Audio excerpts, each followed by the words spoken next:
माँ देखो, मैं फिर से अपनी क्लास में फर्स्ट आई हूँ। बहुत अच्छा बेटा, भगवान करे कि तू ऐसे ही हमेशा फर्स्ट आती रहे। टूनी बहुत ही होनहार और बुद्धिमान चिड़िया थी। वो हमेशा ही अपनी क्लास में फर्स्ट आती थी। टूनी को ड्राइंग बनाने का बहुत शौक था। उसने अपनी ड्राइंग बुक में ढेर सारी पेंटिंग्स बना रखी थी। अरे रानो, ये देखो मैंने कितना अच्छा ड्राइंग बनाया है। अरे हाँ टूनी, ये तो सच में बहुत सुंदर है। अभी वो दोनों बातें ही कर रही थीं, तभी उनकी क्लास टीचर चील कमरे में आ जाती है। बच्चों ध्यान से सुनो, इस महीने की 15 तारीख को शहर में एक बहुत बड़ा ड्राइंग कंपटीशन होने वाला है। उस कंपटीशन में मैंने अपने स्कूल की तरफ से रानो को चुना है। लेकिन मिस, टूनी तो मुझसे भी अच्छी ड्राइंग बनाती है। आप मेरी जगह उसे कंपटीशन में भाग लेने दीजिए।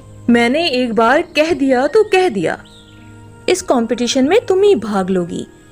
अगर ये काली कुलुट्टी वहाँ चली गई तो हमारे स्कूल की बेइज्जती हो जाएगी। चील की बातें सुनकर सभी बच्चे हंसने लगते हैं। टूनी को ये देखकर बहुत बुरा लगा।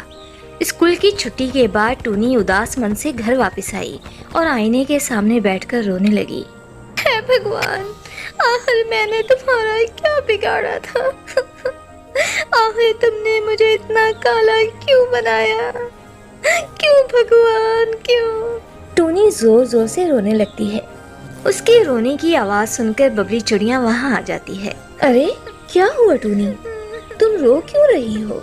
टूनी जानती थी कि अगर बबली को पता चल गया कि उसके साथ स्कूल में ऐसा होता है तो वो और उदास हो जाएगी, इसलिए उसने बबली से झूठ कहा।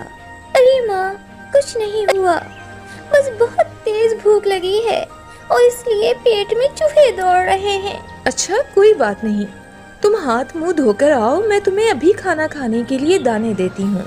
टूनी ने उदास मन से दाने खाए। इसी तरह कई दिन गुजर गए और आखिर ड्राइंग कंपटीशन का दिन आ गया। टूनी भरे मन से किसी तरह स्कूल आई। आज उसे स्कूल जाने का बिल्कुल भी मन नहीं कर रहा था। टूनी जैसे ही स्कूल पहुंची तभी उसे स्कूल के चपरासी कालू कौवे ने बुलाया। अरे बिटिया, जल्दी चलो, तुम्हें प्रिंसिपल सर ने अपने ऑफिस में बुलाया है। टूनी को समझ में नहीं आ रहा था कि आखिर हुआ क्या है। वो कालू काका के साथ प्रिंसिपल के कैबिन में पहुंची। अरे टूनी बिटिया, अब हमारे स्कूल की इज्जत तुम्हारे हाथों में है। आज रानो की तबीयत बहुत ही खराब हो गई है, इसलिए तुम्हें ही इस स्कूल की तरफ से उस कंपटीशन में जाना होगा। ठीक है सर, मैं जरूर जाऊंगी।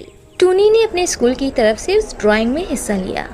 उसने एक बहुत ही सुंदर ड्राइंग बनाई, जिसे देखकर वहाँ के जज मिठू तोता भी बहुत खुश हुए और उन्होंने टूनी को इस कंपटीशन का फर्स्ट प्राइज दिया। एक्सेलेंट टूनी, मैंने तुम्हारे जैसी ड्राइंग अभी तक नहीं देखी।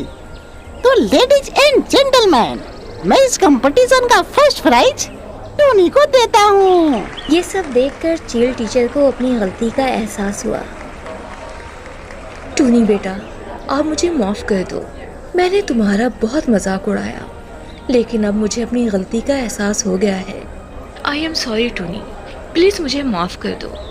अरे ये क्या कह रही है मिस? आपको सॉरी कहने की जरूरत नहीं है। आप ऐसा कहकर मुझे शर्मिंदा कर रही हैं। टूनी की बातें सुनकर टीचर का मन गदगद हो उठा और उस दिन से किसी ने भी टूनी का मजाक नहीं उड़ाया।